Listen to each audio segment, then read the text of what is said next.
유시민 작가의 문과 남자의 과학 공부 5번째 리뷰 시간인데요. 오늘은 이제 4장이 되겠습니다. 단순한 것으로 복잡한 것을 설명할 수 있는가? 그러니까 학문적으로 얘기하면 화학편이 되겠습니다. 케미스트리죠.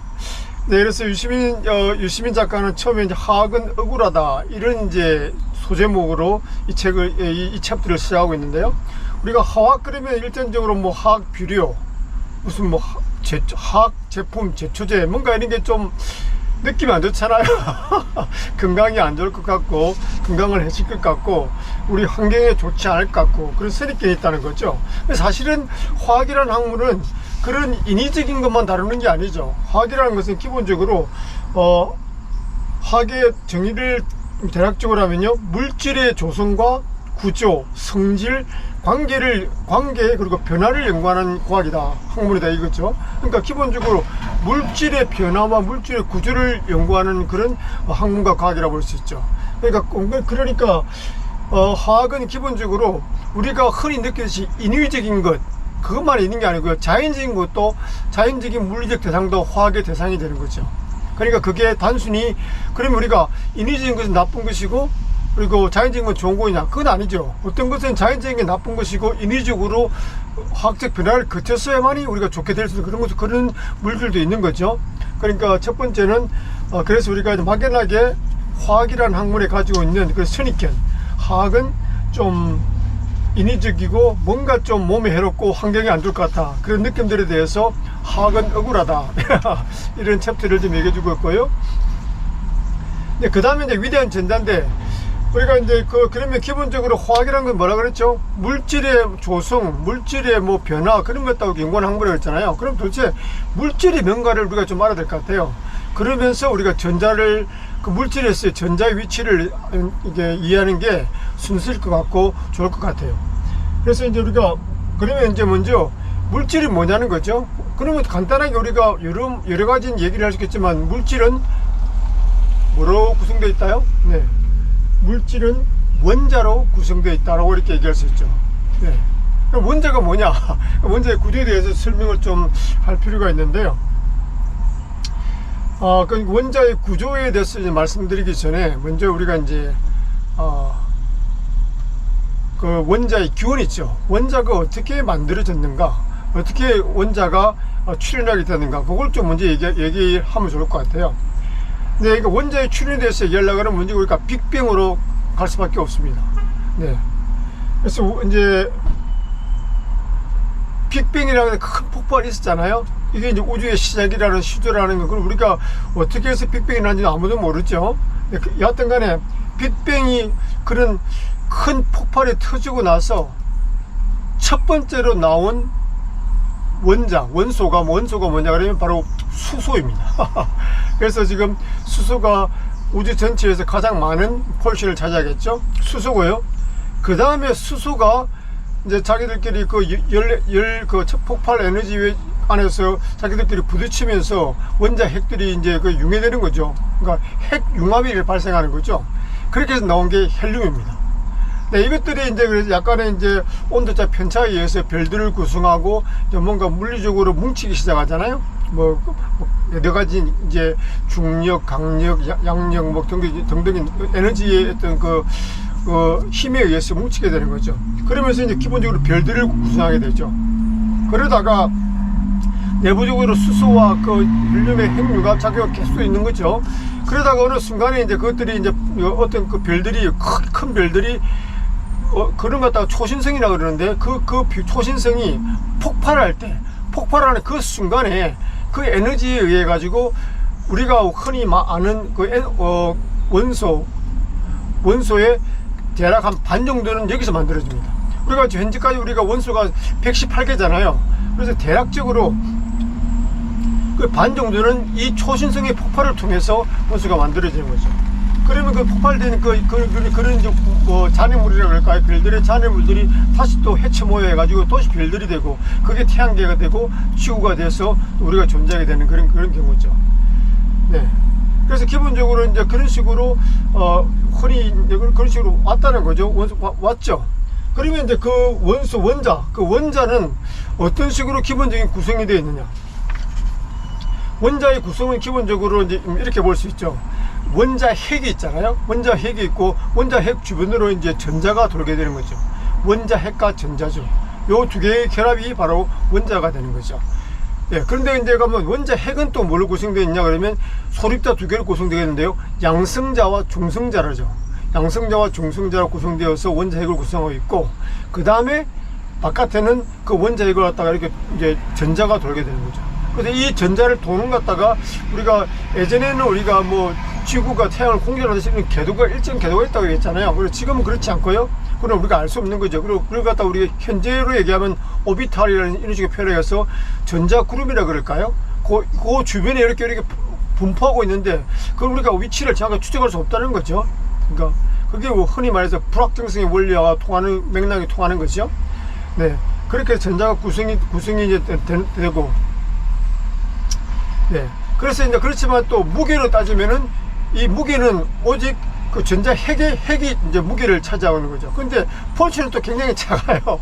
전자라는 것은 말씀드린 대로 원자라는 것은 전자와 원자 핵이 두 개가 모여서 이제 원자를 이루잖아요.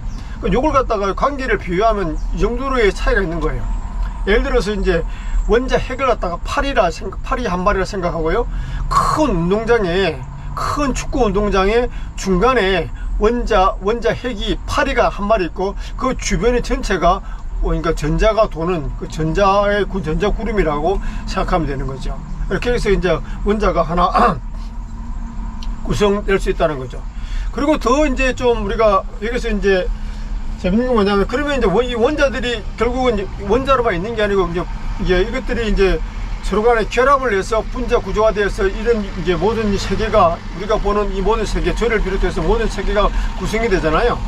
기본적으로 이제 이 원자들이 결합하는 방식에는 크게 우리가 공유 결합과 그 다음에 두 가지인데, 공유 결합과 하나는 이온 결합이거든요. 공유 결합은 공유 쉐어하는 거죠. 뭘 공유하느냐? 전자를 공유하는 거죠. 그러니까 제일 바깥에 돌고 있는 그 전자를 공유하는 것이 공유 결합이 되겠습니다. 여러분들이 이제 공유니까 예상을 하겠지만, 이 공유 결합은 기본적으로 약간 이제 좀 그 결합 형태가 조금 늘씬하다 볼 수 있죠. 그래, 강하지 않다고 기본적으로 강하지 않다고 볼 수 있죠. 물론 전부 그런 건 아니지만 기본적으로 그랬으니까 이 공유 결합으로 만들어지는 대부분 액체, 기체 상태의 그런 이제 분자 유기물을 만들게 되는 거죠. 분자를 만들게 되는 거죠. 무기물도 마찬가지고요. 네. 그 다음에 이제 이온 결합이라는 것은 뭐냐 그러면, 아예 그냥 제 바깥에 있는 이온 중에 이온을 갖다가 아예 뺏기거나 완전히 뺏어오거나 그런 식으로 해서 양자가 결합하는 형태가 바로 이온 결합이 되겠습니다. 그래서 대부분의 금속은 이온 결합으로 되어 있죠. 예. 그래도 재밌는 건 뭐냐면, 그러면 우리가 공유 결합은 약간 늘씬해서 액체 기체 상태이고 뭔가 좀 결합 형태가 약간 이제 약할 것 같고 기본적으로 그런 거고, 그 다음에 이온 결합은 고체가 되고 강하다 그랬잖아요. 근데 이제 예를 들어서 탄소 같은 거 있잖아요. 우리가 탄소로 구성된 숯은 탄소로 이거는 공유 결합 형태의 분자 이제 무기물이 되겠는데, 그거는 좀 이렇게 좀 약하잖아요. 근데 똑같은 탄소인데 똑같이 공유 결합으로 되어 있는데, 탄소가 공유 결합 되어 있는데 다이아몬드가 바로 탄소로 만들어졌잖아요. 그것도 똑같이 공유 결합으로 만들어졌습니다. 근데 그때 엄청나게 강하잖아요. 그래서 모든 것이 그런 것은 아니다. 그 정도만 이제 알아두면 좋을 것 같고요. 근데 또 전자가 이 원자에서요, 전자가 가장 중요한 포지션을 찬다고 얘기했잖아요. 위대한 게 전자라고. 그러니까 이 원자 핵이 있고 그 주위에 전자가 도는데, 한 겹, 두 겹만 아니고 몇 개 따라 돌겠죠. 근데 거기서 전자가 몇 개, 제일 바깥에 있는 전자가 몇 개인가, 그것에 따라 가지고 이 원자의 성질을 또 결정하게 되죠. 그래서 그것도 아주 재밌는 포인트고요. 그러면 전자만 중요하냐? 그건 또 아니죠. 원자 핵도 굉장히 중요하죠. 근데 이 지구상에서는 원자 핵이 그렇게 자연 상태에서 원자 핵이 뭐 분열한다든지 뭐 그런 일도 없고 융합할 수도 없죠. 그렇게 일어나면 큰 일이 발생하죠. 모든 인류가 죽을 수도 있고 모든 게 산산조각이 날 수도 있겠죠. 그래서 이제 그렇지만 우리는 이제 원자 핵을 갖다가 우리가 저 빅뱅에서처럼 다른 별에서처럼 태양처럼 융합해서 쓰는 건지 아니고, 그걸 하려고 하면 굉장한 온도가 필요하거든요. 물론 할 수는 있겠지만, 일반적으로는 원자 핵 분리를 통해서 거기서 나오는 에너지를 갖다가 원자력을 우리가 사용하게 되는 거죠. 그래서 이 자연 상태에서는 원자 핵은 그대로 있어야 되죠. 거기 뭔가 문제가 생기면 큰 문제가 재앙이 닥칠 수가 있는 거죠.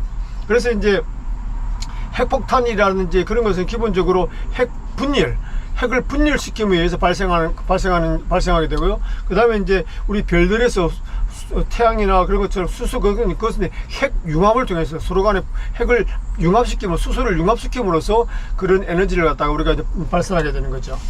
유시민 작가는 탄소 유용한 정도라는 그런 소제목을 다루고 있는데요. 여기서 우리가 탄소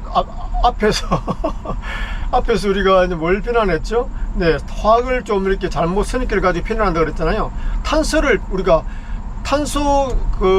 그걸 억제하는 지구 기후 변화의 나쁜 놈이라고 우리가 탄소를 욕하잖아요. 근데 우리가 그렇게 욕해서는 안 된다는 거죠. 왜 그러냐 그러면 탄소는 죄가 없는 거죠. 탄소는 이 지구 내에 그대로 있는데, 우리 인류가 호모사피엔스가 탄소를 갖다가 사용을 프로적으로 해가지고 탄소가 많이 이 대기에 노출돼 가지고 그런 게 된다는 거죠. 이런 거죠. 우리가 화학 에너지를 갖다가 뭐 석탄이든지 기름인지 그런 걸 다 캐서 사용하잖아요. 여러 가지 가축을 키우고 거기서 발생되는 것도 마찬가지지만, 그렇게 함으로써 그렇게 석유를 사용하고 석탄을 사용하면 거기서부터 원래 그 안에 그 석탄과 그 석유의 안에 숨어있던 탄소가 그걸 통해서 밖으로 나오게 된다는 거죠. 그래서 결국은 탄소를 밖으로 풀어서 밖으로 나오게 한 건 바로 인간이라는 거죠. 근데 그 인간이 어떻게 해서 그걸 갖다가 비난할 수 있겠냐는 거죠. 그래서 이제 유시민 작가의 표현들을 얘기하면 이런 거죠. 호모사피엔스가 탄소를 악당 취급하는 것은 살인범이 칼을 비난하는 것이나 다름없다. 네, 그렇죠. 탄소는 죄가 없다는 거죠. 칼이 죄가 없듯이요. 그것을 갖다가 그렇게 하게끔 만든 그 호모사피엔스 인간이 잘못되었다는 것이죠. 네.